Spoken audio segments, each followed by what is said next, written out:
Welcome to the MTA podcast series. Today we have Vinny Catalano joining us.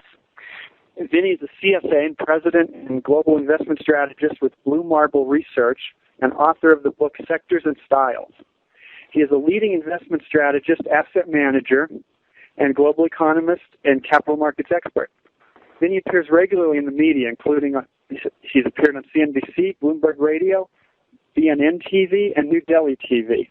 He is frequently quoted in various professional publications such as the Wall Street Journal, Barrons, Financial Times, Reuters, and Fortune, and is an invited guest speaker at various major forums like the Money Show, World Series of ETFs, and the National Investor Relations Institute. He also produces and conducts numerous events with various CFA Societies and other groups throughout the U.S., including the highly popular Market Forecast series, which he has done for the MTA on several occasions, as well as topical and educational programs. Vinny is a past president of the New York Society of Security Analysts and a non-resident senior fellow at the Information Technology and Innovation Foundation. Thank you for joining us today, Vinny, and welcome. Thank you so much, Mike. That was very impressive. Who was that guy? The guy you were describing. Okay. As I was reading through it, I was also a little bit overwhelmed. It is an impressive resume, and thanks for joining us. Thank you. To start with, summarize your thoughts on the current market environment, and we're talking here, just to make sure, because this will be archived, as you probably know, we're talking on July 23rd. So your thoughts on the current market environment at this time? Surely. I think that the market is in the process of completing a major bull market bottom. I don't believe that the bottom has been completed. In order for that to occur, old school market technicians would say that you need to have the upside breakout above the previous highs, and that for the S&P 500 would put it roughly in the 950 to 1,000 range, and as of right now, right smack in the middle of that range. And so until that gets done, I don't think that you can say that you have a completed bottom and a new bull market. That doesn't mean that we haven't seen the lows, which I do believe that we have seen the lows, but in order to ring the bell for a new bull market, you do need to see that completed bottom. That said, I think that you've got a market that is very constructive. This bottoming process is the period in which the new leadership begins to emerge for the new bull market, which suggests, if I'm talking about breaking out above 950 to 1,000, that means that the market can go significantly higher from there.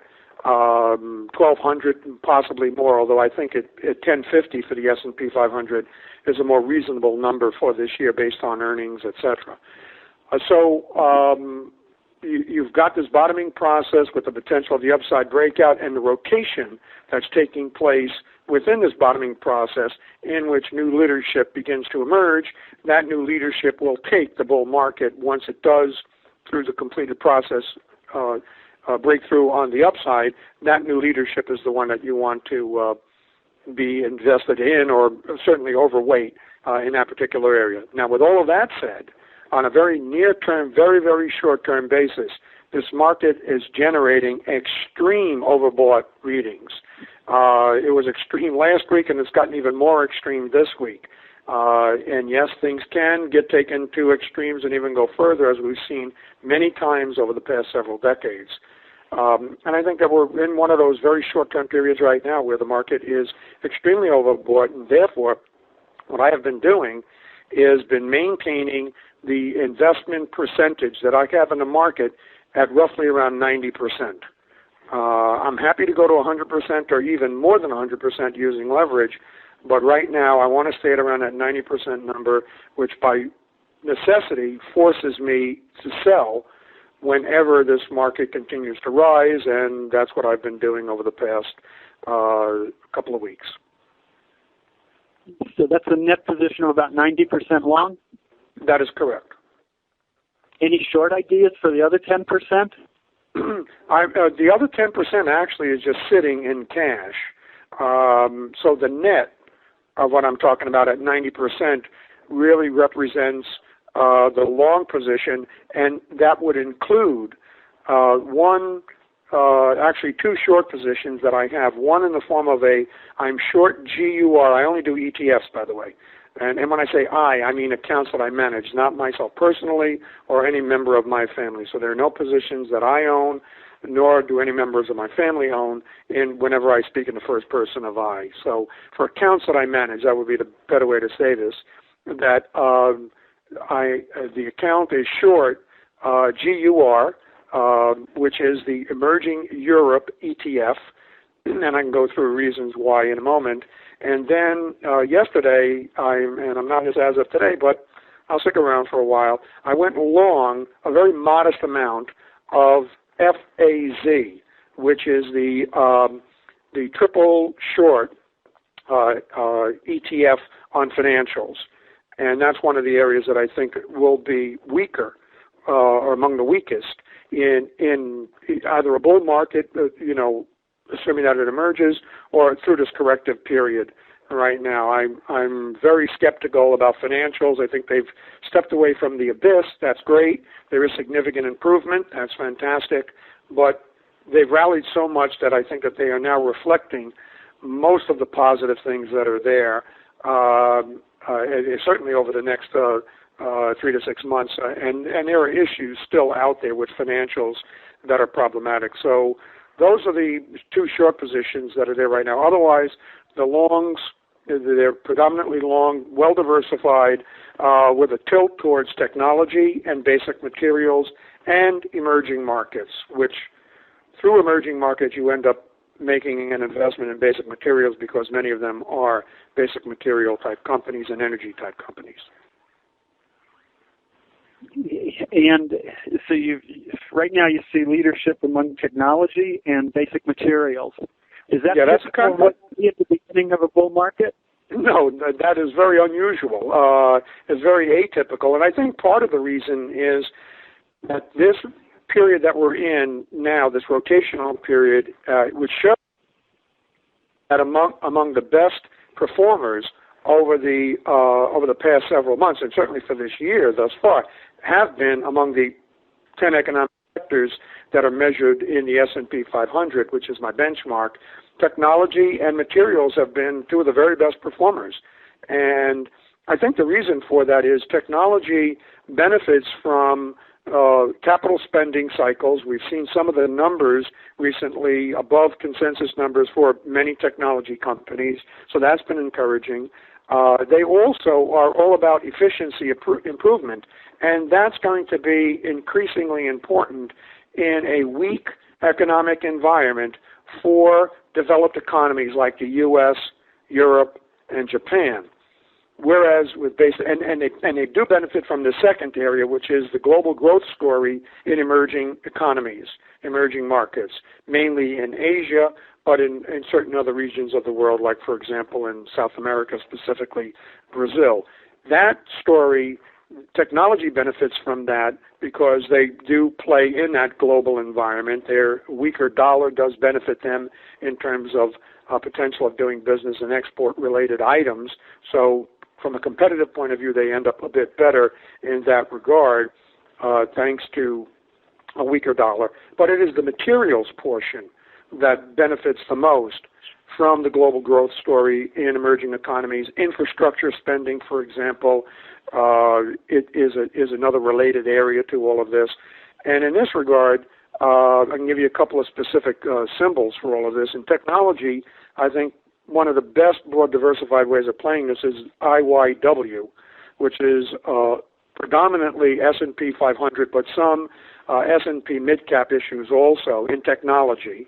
And then in terms of materials, I am more invested, the accounts I manage are more heavily invested in MXI, Mary, X-ray, Irene, as opposed to XLD, which is the index tracker for materials in the S&P 500. And the main reason is if you take a look at the composition of XLD, there's a large position in there in Monsanto, and I think that that makes me a little uncomfortable when there's like a very strong weighting in any one area.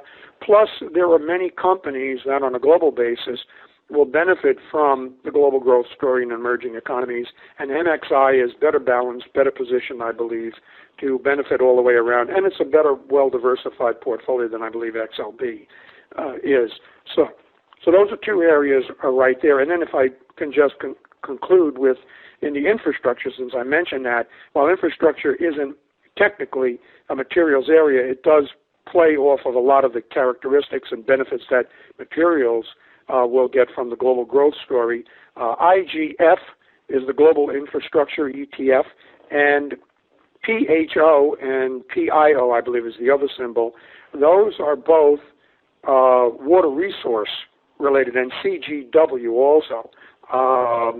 Those three are water resource related ETFs, and water resources and the growth potential and the need for clean water is huge. Over the next 25 years, it's projected that 22% of the $41 trillion that is expected to be spent on infrastructure projects, that 22% of that is in water.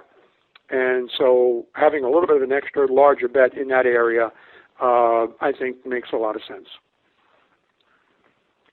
One point I'd like to try to get back to a little bit is you're kind of, you're spotting the strength, which is a technical concept, but then you're applying, and I mean, to me, it's probably a very superficial level of fundamental analysis. You're digging into what the ETF holds a little bit, making Yes. sure there's no overweighting, making sure you have exposure to, like water, as you mentioned, or, minimizing concentration of a single industry.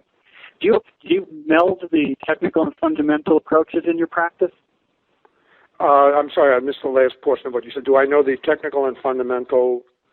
Do you combine technical and fundamentals in your analysis? Yes, definitely. I believe that doing one without the other is the horse without the cart. And it's not a question of which one you put in front of. I think that both are equally important, and I find that blending the two together and understanding what the message is of one and the other is extremely important and frankly necessary to do. Technical analysis will tell you what's on the minds of investors, what the message of the market is. I like that phrase best. Whereas fundamental analysis gives you the economic justification for whatever valuation models investors, and most investors are fundamentally oriented, that it gives you an understanding of the valuation inputs. So I think you need to do fundamental analysis. I think you need to understand growth and risk factors and cash flows and that sort of thing. But you can have all of that, and that can all be fantastic and good, as it was in 2007. And if the technical signals give you a message other than what the fundamental signals are giving you, then you need to look and see and try to understand why are technicals not in concert with fundamentals. Right now, technicals are in sync with fundamentals. Fundamentals have been improving, and I think if you know what to look for in fundamentals, macroeconomic data and consensus readings and things of that sort, and then look to see when the actual numbers come out above the consensus readings, then you have a better understanding of the fundamental element of this. But the technical component, which is in sync with the fundamentals right now, they're both positive. And I think that I find, for me, there are other methodologies that are out there. Plenty of people do it one way or the other, and they're successful at it. I just find that if you blend the two together, it's all the more stronger in your decision making. Thanks for that. I think that summarizes the opinions of a lot of people that actually manage money. Although academics tend to focus on one side or the other, I think people on the front lines realize you have to have the best of both worlds. And turning to the best of both worlds, your book was titled Sectors and Styles. You've covered some sectors you like. Any investing styles you see right now that are outperforming? Yes, I think that mid-cap and small-cap growth in the style category is where you want to be. They happen to be also invested in a lot of technology issues because that's the growth grouping. But from a style point of view, mid cap and small cap over large cap. That's number one. The SMIDs, as they're called. And then within the small and mid cap area, the growth as opposed to value is more attractive, I believe. And so in that regard, I think you're looking at in the small cap growth area, IJR, and then in the mid cap area, it is IJK. Those are the two ETFs. There are other ones out there. I'm just giving you two that accounts that I own have investments in, and so and that's one of the ways there. I've plenty of volume, activity, trading in those issues, so they're very liquid. That's two ways to go. However, having said that, if you take a look at the performance, there really isn't a substantial difference in terms of style. Small and mid cap is doing better, and especially growth is doing better than the market overall, but it is not a large number. It's around 3 to 5% better over the past 12 months. Now, in the case of, if you take emerging markets, for example, or materials or technology, the performance difference is fairly substantial, more like 10 to 20% better. And what I'm saying, when I say 10 to 20% better, what I mean is markets up 10%, they're up 20% or 30%, not up 10 to 20% over the 10%. So that's I just think that you're better off looking at it from a sector and a regional point of view, and also that points to, from a fundamental point of view, where is the growth? I mean, if you take a look at the International Monetary Fund's expectations of growth in GDP, developed economies, which are negative right now, are expected to go positive. They might already be positive right now, actually, but they're expected to go positive by the end of this year into next year. But the growth rate is only projected to be 1 to 2%, for example, in the U.S., whereas Brazil, India, China, and other parts of the emerging markets world, growth rates there are 5 to 15%.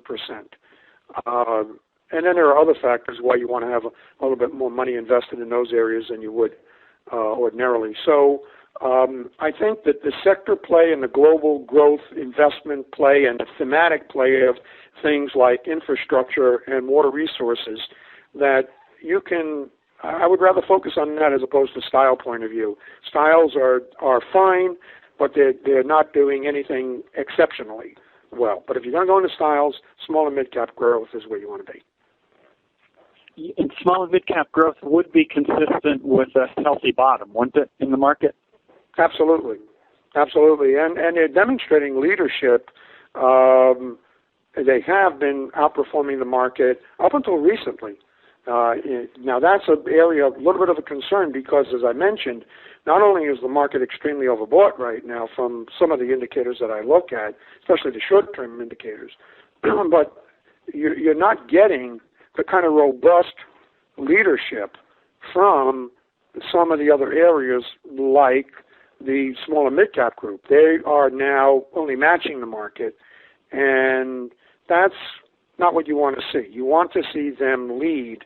You want to see them maintain their leadership.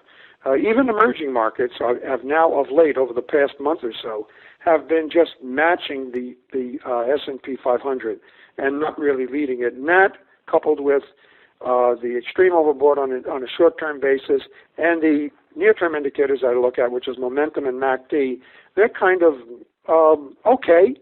They're positive, but they're not strong positive. They're not as strong as they were, let's say, in the March into April period when we had the beginning of the rally. So for all of those reasons, I think that that contributes to that divergence of the lack of the leadership from the small and mid cap group, from emerging markets. It just seems to me that short term we're due for something of a pullback.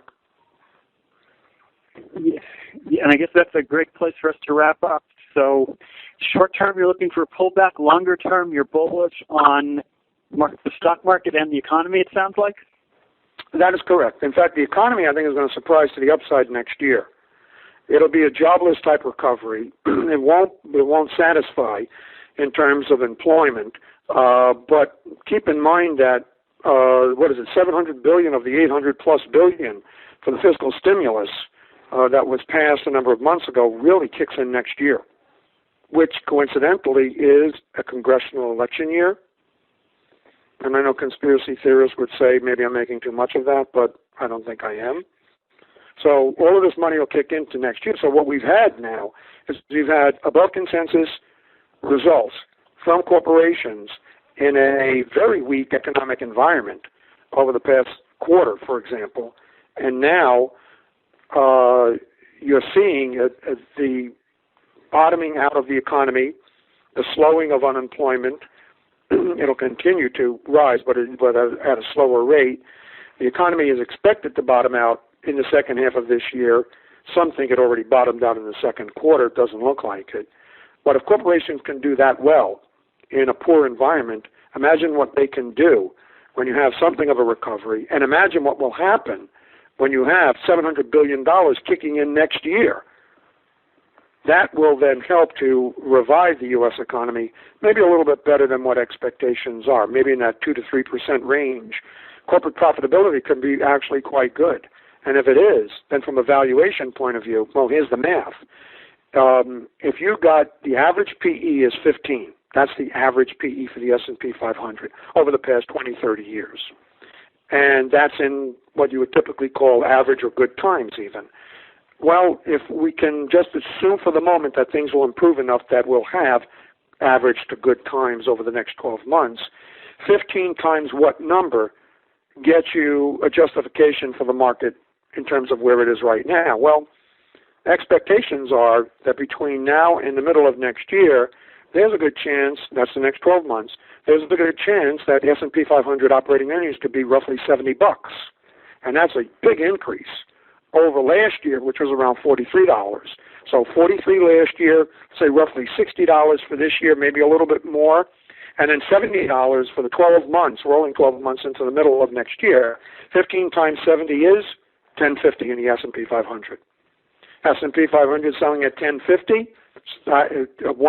have a fair value of 1050 next year, should sell at roughly a 10 to 12% discount to that, roughly where it is, 950 in the S&P right now. So market is fully valued, and the market moves up into this resistance zone of 950 to 1,000 where it needs to break through to complete the bottom. I just, that's a hard one for me to see. But fundamentally, things are looking good and better. Still a lot of problems that are out there. Technically, things are looking good. They're just, we need that completed bottom. I think a pullback would be good, and then a breakthrough, probably into the third, fourth